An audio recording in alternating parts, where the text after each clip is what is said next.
Bonjour à tous, je suis ravie de vous retrouver aujourd'hui pour une vidéo sur un retour de festival. Donc je vais vous parler de mon ressenti sur les Aliénales qui se passe à côté de Lille à Allen. Donc j'y suis allée avec The Chouille, c'était le 10 octobre. Donc moi j'y allais un peu surtout en fait pour Manon Fargueton puisque le 3e tome de Dune est sorti donc tout début octobre et du coup comme je suis dans le défi de Petit Elfe 100 jours 0 achat, et ben c'était le seul moyen pour moi de me le procurer, donc du coup j'ai sauté sur l'occasion. The Chouille avait aussi envie d'aller voir ce que ça donnait puisque c'était la 3e édition et que des deux précédentes on avait eu beaucoup d'avis positifs de nos amis qui y allaient et aussi du ressenti de la toile des blogueuses. Donc on s'est dit pourquoi pas nous aussi cette année. Donc je vais vous présenter rapidement les deux petits livres que j'ai achetés là-bas, puisque j'ai été hyper raisonnable, j'ai acheté 2 poches. Donc j'ai d'abord acheté évidemment Dune de Manon Fargueton, le tome 3, L'Invisible. Donc on est en plein LC avec The Chouille et Lalina pour relire les 2 premiers tomes. Donc on en a déjà lu un, on est en train de lire le 2e. Et donc pour pouvoir lire le 3e ensemble. Voilà, c'est quelque chose qu'on avait vraiment envie de faire toutes les 3. Et moi j'avais vraiment envie de revoir Manon puisque les Imaginales cette année c'était sans elle, donc même si j'avais réussi à très vite la voir à Strasbourg, là au moins on a un peu plus discuté, voilà, je lui ai dit que j'étais très contente d'avoir relu Dune, donc comme vous pouvez le voir dans un de mes C'est lundi, voilà, j'ai été très contente de revoir Manon Fargueton. J'attends avec impatience son livre de fantasy jeunesse qui va sortir chez Bragelonne donc en 2015, qui s'appelle Ombre. Donc voilà, j'ai été très heureuse de la retrouver en fait. Voilà. Donc à côté il y avait Gabrielle Katz qui a bien essayé de me faire acheter donc le tome 2 du Puits des Mémoires, et puis j'ai résisté. J'ai résisté parce que je suppose que je vais quand même le revoir assez vite. Donc du coup je me suis dit autant étaler mes achats et pas faire un gros coup de folie d'un coup. Et également à côté de Manon il y avait Estelle Faye. Je suppose que ça se dit comme ça, je ne sais pas. En tout cas je m'excuse auprès de l'auteur. Qui a écrit La porcelaine et le tigre. J'ai un doute. C'est aussi l'auteur qui a écrit La Voix des Oracles, qu'on voit beaucoup tourner en ce moment. Mais moi, je suis plus intéressée pour l'instant par son livre, donc dans un univers assez médiéval japonais. Et j'ai craqué, mais comme à part, je crois qu'elle est au Salon Fantastique. Alors je me demande si je vais pas lui prendre en fait à ce moment-là. Donc on verra. En faisant le tour, donc j'ai vu également qu'il y avait Pierre Grimbert. J'avais oublié alors que je l'avais vu sur le site. Et du coup, je n'ai pas pu résister. J'ai pris le premier tome des Gardiens de Ji, donc le 3e cycle de la saga Ji.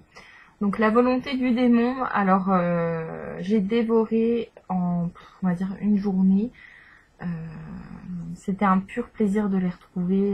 Donc finalement, c'est le livre qui est sorti le plus vite de ma palle. Voilà. Donc aussitôt acheté, aussitôt lu. Ça a été un vrai petit bonheur également de retrouver Pierre Grimbert que j'avais vu il y a 2 ans, aux Imaginales 2012, donc et je lui avais fait dédicacer mon premier tome de la saga de Ji. Donc voilà, c'est pour moi une petite série que j'aime particulièrement pour diverses raisons que je vous ai déjà plus ou moins expliqué quand je vous ai présenté celui-ci.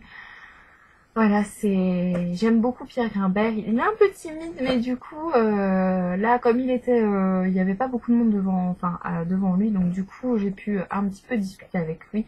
Et voilà, j'étais contente parce que j'ai pas souvent l'occasion de le croiser, donc du coup, là, j'ai pu prendre ce premier tome et le faire dédicacer.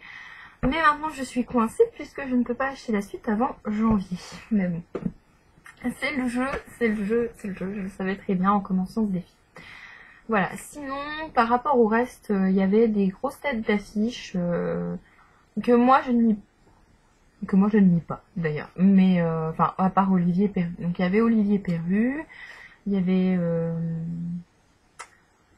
Cassandra O'Donnell, que The Chouille a voulu aller voir, il y avait Sophie Jomain, il y avait Georgia Caldera, et je crois qu'il y en avait une autre, mais son nom m'échappe.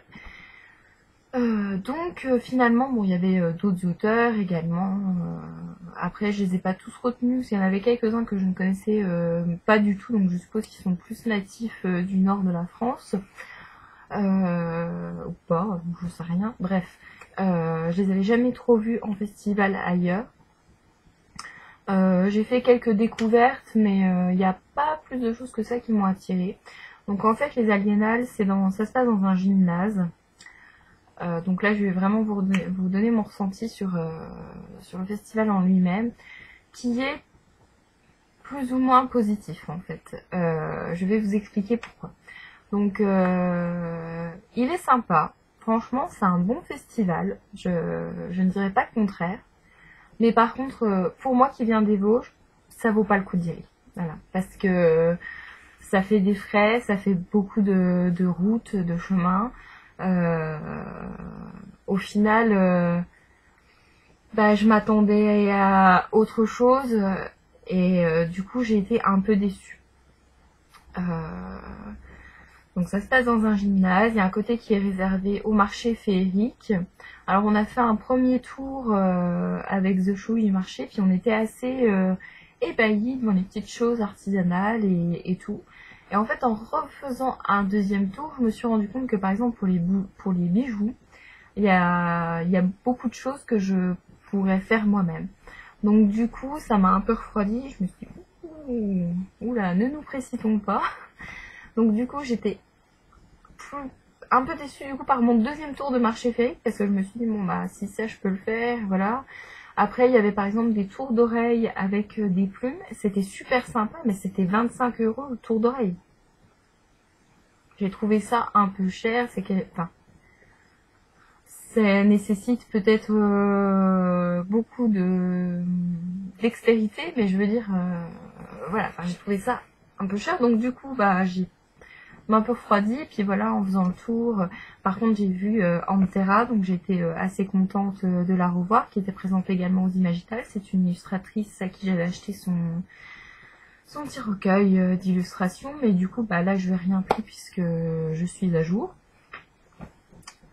Et j'ai croisé également un libraire, enfin un bouquiniste qui est également à Fontenoy-la-Joute, donc c'est un village de bouquinistes à côté de chez moi. Et du coup, je l'ai revu. Il vient également aux Imaginales, donc il nous a reconnus avec The Chouille. Donc on a discuté un petit peu avec lui, voilà. Donc et voilà. Donc et sinon, comme il y avait des grosses têtes d'affiches comme Cassandra O'Donnell, Sophie Jomain, Georgia Caldera, ça circule super mal entre les tables vu comme c'est mis, donc du coup c'est chiant, les gens se posent pas forcément. Bon, c'est pas pareil que le livre sur la place de Nancy, hein, je vous rassure, les gens sont civilisés. Mais voilà, il y a beaucoup d'attentes. Par exemple, on a attendu, je crois, plus de 20 minutes avec The Chouille. C'est pour Cassandra O'Donnell. C'était long. Pour un petit festival, je trouve ça long parce que c'est... Enfin, j'aime pas attendre, en fait. J'ai pas l'habitude d'attendre, donc du coup... voilà, ça m'a un peu frustrée, même pour The Chouille, parce qu'en plus, on a failli la rater, parce qu'elle voulait partir manger, hein, évidemment. Ce qui est tout à fait normal. Et en fait, il y avait une fille devant nous, on n'avait pas vu, et elle a sorti tous les tomes de Rebecca King, et je ne sais plus quoi d'autre, Mal en fer, du coup, elle lui a pris, pour lui faire signer. On s'est regardé avec The Show, et c'est long, enfin, on n'amène pas 6 livres comme ça en dédicace, enfin, jamais je ramène j'aurais dû faire signer le cycle de J. Pierre Rimbert, je pense que il m'aurait lynché, quoi, enfin, j'aurais dit ça va pas dans ta tête. Donc voilà, c'est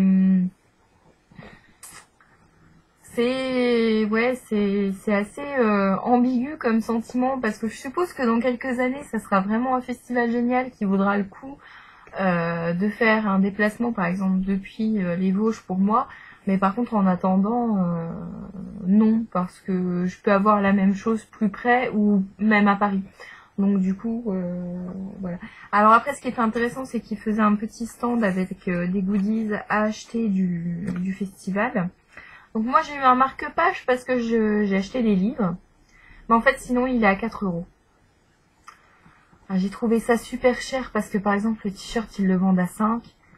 Et c'est un peu exorbitant comme prix, 4 € pour un marque-page. Voilà, enfin, je voulais en ramener plusieurs pour les copines et pour distribuer un peu. Mais du coup, j'espère qu'elles m'en voudront pas parce que 4 € par marque-page, enfin, je trouve ça un peu cher. Surtout que il est classique tout de même. Voilà, il est assez fin en plus. Bon, après, il est plastifié des deux côtés, hein. Il est de qualité, je ne dis pas le contraire. Mais enfin 4 € c'est très cher. C'est très cher. Et il y avait un petit stand, ça aussi c'était sympa pour vous prouver en fait que j'ai quand même passé une bonne journée et tout, hein. Il n'y a pas de souci là-dessus. Il y avait un petit stand en fait où je ne sais pas si vous allez voir. Voilà. Donc c'est mon prénom en écriture de sorcière. Ça, j'ai trouvé ça cool. Ça c'était gratuit par exemple, donc ça c'était plutôt sympa comme petite animation. Il y avait également le donjon de Naelbuck. Il y avait une exposition, mais il y avait 3-4 qui se battaient en duel. C'était plutôt des personnages de la série présentés en fait, genre avec leur taille et tout. C'était pas... J'en ai regardé un ou deux et au final vu que c'était un peu la même chose, voilà. Après j'ai pas pris le temps d'aller discuter avec... il y avait le scénariste de la série du donjon et je ne sais plus qui d'autre, un dessinateur je crois, mais franchement je crois que je me trompe. Et j'ai pas pris le temps d'aller discuter avec eux parce qu'en fait j'aurais bien voulu acheter quelque chose et par contre, vu que j'avais dit que je n'achetais que de livres, bah du coup j'y suis pas allée. Mais c'est pareil, je pense que je les recroiserai à Trolls et Légendes, donc du coup, voilà, c'est... Mais voilà, pour preuve, il y a des petites conférences et tout. Ah oui, il y avait une conférence qu'on voulait aller voir sur la fantaisie avec Natacha. La salle de conférence était très belle. Par contre, comme on est arrivé 10 minutes en retard, on n'a pas pu rentrer. Enfin, on est rentré et on n'a pas pu s'installer sur les sièges. En fait, l'accès était bloqué.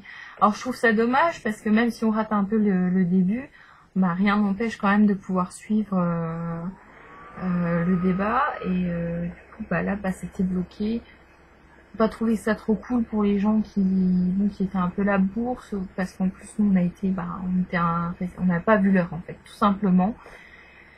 Et il faut dire que la salle est pas très bien indiquée puisque c'est pas dans le gymnase, c'est ailleurs dans une autre salle à côté polyvalente et c'était pas très bien indiqué. De même que pour trouver le gymnase dans lequel étaient les aliénales, c'était pas très bien indiqué non plus. Pareil pour les parkings. Après, c'est vraiment une question d'organisation. C'est que la 3e année, je pense que ça, c'est des soucis qui régleront avec le temps. Et je ne me fais pas de soucis pour eux. Voilà. C'est même si je ne leur fais pas avoir un bon moment, je leur souhaite en tout cas, je leur dis, j'espère, enfin, je regarde la vidéo ou pas d'ailleurs, je trouve que l'organisation, la volonté de faire un festival comme ça dans le Nord, bah c'est chouette, alors j'espère qu'ils pourront continuer, voilà. Donc voilà un peu mon ressenti qui est mi-figue mi-raisin, mais voilà, comme je dis, c'est parce que je viens de loin et que du coup pour moi je peux avoir accès à ce même genre de festival plus près, ou tout du moins à Paris. Donc du coup ça ne valait pas forcément la peine d'aller jusque Lille, voilà. C'est un petit peu le bémol, mais sinon voilà, j'espère vraiment et très sincèrement qui continueront dans cette voie. Voilà. On se retrouve demain pour un C'est lundi, mercredi peut-être pour un petit tag, pardon, nous verrons. Voilà, et finalement, bah, je papote presque un quart d'heure, donc je vais vous laisser ici. Je vous souhaite un très bon dimanche et à très bientôt.